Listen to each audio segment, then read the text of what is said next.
Hi guys, work ചെയ്തുകൊണ്ടിരിക്കുകയാണ്. അന്നപ്പം ഞാനൊരു കാര്യം പറയണമെന്ന് വിചാരിച്ചു. ഇപ്പോഴാണ് എനിക്ക് ഓർമ്മയായത്. സ്റ്റാൻഡുമ്മലല്ല കേട്ടോ ഫോണുള്ളത്, എൻ്റെ ഒരു ബോക്സിൻ്റെ മുകളിലാണ്. എന്താണ് എനിക്ക് പറയാനുള്ളതെന്ന് കൂടെ ഞാൻ പറയാം. മഴക്കാലത്ത് കൂണ് പൊന്തുന്നത് കണ്ടിട്ടുണ്ടോ? മഷ്റൂം എന്നല്ലേ പറയുക കൂണിന്. അതേപോലെ പൊന്തി വന്ന ചെറിയ ചില ചിത്രകാരന്മാർ എന്ന് പറയരുത്, ചിത്രകാരി ഉണ്ട്. അപ്പോൾ ആ ചിത്രകാരി ഒരു സ്റ്റേറ്റ്മെൻറ്റ് ഇറക്കിയത് കണ്ടു ഗൈസ്. അതിനെക്കുറിച്ചൊന്ന് പറയണമെന്ന് കരുതി. എന്താ സ്റ്റേറ്റ്മെൻറ്റ് എന്ന് ചോദിച്ചാൽ, നമുക്കൊരു വ്യക്തിക്ക് ചിത്രം വരയ്ക്കാൻ അറിയുമെങ്കിൽ നമുക്കത് കറക്റ്റായിട്ട് വരയ്ക്കാൻ പറ്റുന്നു. നമ്മുടെ ഡ്രസ്സിലും നമ്മുടെ വീട്ടിലും നമ്മുടെ അവിടെ ഇവിടെയും ഒന്നും ആവാതെ നമുക്ക് വരയ്ക്കാൻ പറ്റുന്നൊരു കഴിവും കൂടും ഈ ചിത്രം വരയ്ക്കുന്ന ആൾക്കാർക്കുണ്ട് എന്നാണ് ഈ ചേച്ചി പറയുന്നത്.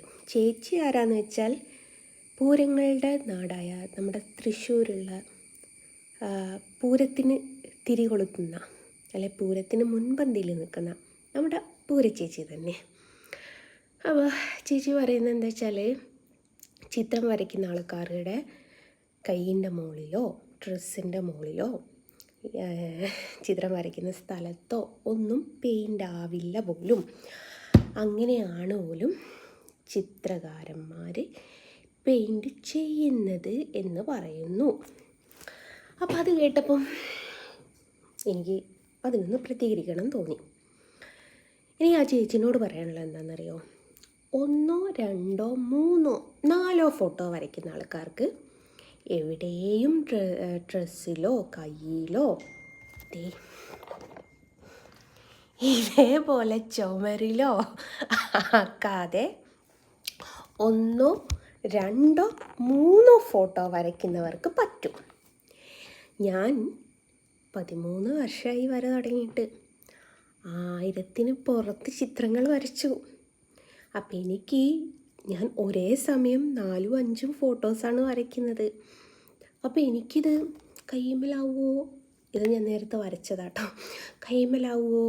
ഡ്രസ്സിലാവുമോ? ഡ്രസ്സിൽ ഇതൊക്കെ പെയിൻറ് തന്നെയാണ് കേട്ടോ. കണ്ണൊക്കെ ഡ്രസ്സിലാവുമോ? ഇതേപോലെ ചുമരിലാവുമോ എന്നൊക്കെ നോക്കിയിട്ടിങ്ങനെ സ്ലോലി ചെയ്താൽ എൻ്റെ വർക്ക് എവിടെയും എത്തൂല, ഞാനും എവിടെയും എത്തൂല. ഞാൻ വരയ്ക്കുന്ന കാര്യത്തിൽ കുറച്ച് സ്പീഡ് കൂടുതലുള്ള ഒരാളാണ്. എനിക്ക് എന്താണെന്നറിയില്ല, വർക്ക് തുടങ്ങിക്കഴിഞ്ഞാൽ അത് തീർക്കാതെ ഒരു സമാധാനം ഉണ്ടാവില്ല. അങ്ങനത്തെ ഒരു കക്ഷിയാണ് ഞാൻ. അപ്പോൾ എനിക്ക് പെട്ടെന്ന് ഷടപടേയും പറഞ്ഞിട്ട് കാര്യം ചെയ്ത് തീർക്കുന്ന ഒരു സ്വഭാവമുണ്ട്. അത് ഞാൻ ചെയ്യുന്ന പല വീഡിയോസ് എടുത്ത് നോക്കിയാൽ നിങ്ങൾക്ക് കാണാമായിരിക്കാം. അപ്പോൾ അങ്ങനത്തെ ഒരു പ്രശ്നം എനിക്കുണ്ട്. അപ്പോൾ എനിക്ക് ഈ ചേച്ചിക്ക് മറുപടി കൊടുക്കാനുള്ളത് എന്താ വെച്ചാൽ, നിങ്ങൾക്ക് 1, 2 ഫോട്ടോ ചെയ്യുന്ന സമയത്ത് നിങ്ങൾക്ക് അങ്ങനെ ഡ്രസ്സിലും കയ്യിലും ഒന്നും ആവാതെ നിങ്ങൾക്ക് ചെയ്യാൻ പറ്റും. ഇത് 1000-കണക്കിന് ഫോട്ടോസ് ചെയ്ത എനിക്ക് ഡ്രസ്സിലും കയ്യിലും ചുമരിലും വീട്ടിലും ഒക്കെ ആവാതെ എനിക്കത് ചെയ്യാൻ പറ്റത്തില്ല. ഞാൻ ഒരൊറ്റ ഉദാഹരണം കാണിച്ചിരാം. ഞാൻ ഇരിക്കുന്ന സ്ഥലം ഇവിടെയാണ് ഗൈസ്. ഇത് കണ്ടോ? ഇത് എൻ്റെ സോഫയാണ് ഗൈസ്. അവിടെ ഞാൻ ചാരി വെക്കാറാണ്. അവിടെ അങ്ങനെ ഓൾമോസ്റ്റ് ഈ വീട്ടിലെ ഒരുവിധമൊക്കെ പെയിൻറ് തന്നെയാണ്. അപ്പം എനിക്കത് കേട്ടപ്പോൾ ഭയങ്കരമായിട്ട് ചിരി വന്നു കേട്ടോ. ചിരിക്കാതിരിക്കാൻ വയ്യ. കാരണം കയ്യിൽ പോലും ആവാതെ ഒരാൾക്ക് ഒരു ചിത്രം വരയ്ക്കാൻ പറ്റും. അതും ചിത്രം വരയ്ക്കാൻ പറ്റും, പെൻസിൽ ഡ്രോയിങ് ഒക്കെ പറ്റും. പക്ഷെ ഒരു പെയിൻറ്റിങ് കയ്യിൽ പോലും ആവാതെ ചെയ്യാൻ പറ്റുമെന്ന് കേട്ടപ്പം ഭയങ്കര അത്ഭുതമായിട്ട് തന്നെ എനിക്ക് തോന്നി കേട്ടോ. കാരണം ഞാൻ വീഡിയോ ചെയ്യുമ്പോൾ നിങ്ങൾക്ക് എപ്പോഴും കാണാം എൻ്റെ കയ്യിൻ്റെ മുകളിൽ പെയിൻ്റ് ആയിരിക്കും, ഭക്ഷണം കഴിക്കുമ്പോൾ വരെ കയ്യിൻ്റെ മുകളിൽ പെയിൻ്റ് ആയിരിക്കും. അതേപോലെ എനിക്ക് മര്യാദയ്ക്ക് ഒരു നല്ലൊരു ഡ്രസ്സ് വീട്ടിലിടാനൊന്നും ഇല്ല കേട്ടോ. എല്ലാത്തിലും പെയിൻ്റായിരിക്കും. കാരണം മേടിക്കാൻ വകയില്ലാഞ്ഞിട്ടൊന്നുമല്ല, ഞാൻ മേടിച്ച് ആ ഫ്രഷ്നെസ് കളയാൻ, ഫ്രഷ്നെസ് നിലനിർത്താൻ പോലും എനിക്ക് പറ്റാറില്ല. അപ്പോഴേക്കും ഞാൻ പെയിൻ്റാക്കി കഴിഞ്ഞിട്ടുണ്ടാവും. അങ്ങനത്തെ ഒരാളാണ് ഞാൻ. അതുകൊണ്ട് എൻ്റെ വീട്ടിലിടുന്ന പെയിൻ്റൊക്കെ അങ്ങനത്തെ ഒരു സാഹചര്യമാണ്. അപ്പോൾ എനിക്കിത് കേട്ടപ്പം നമ്മുടെ പൂരച്ചേച്ചിനോടൊരു മറുപടി കൊടുക്കണം എന്ന് കരുതി. ഏതായാലും പൂരച്ചേച്ചി സ്കാനറൊക്കെ ഇട്ട് ഇറക്കുന്നത് കണ്ടു.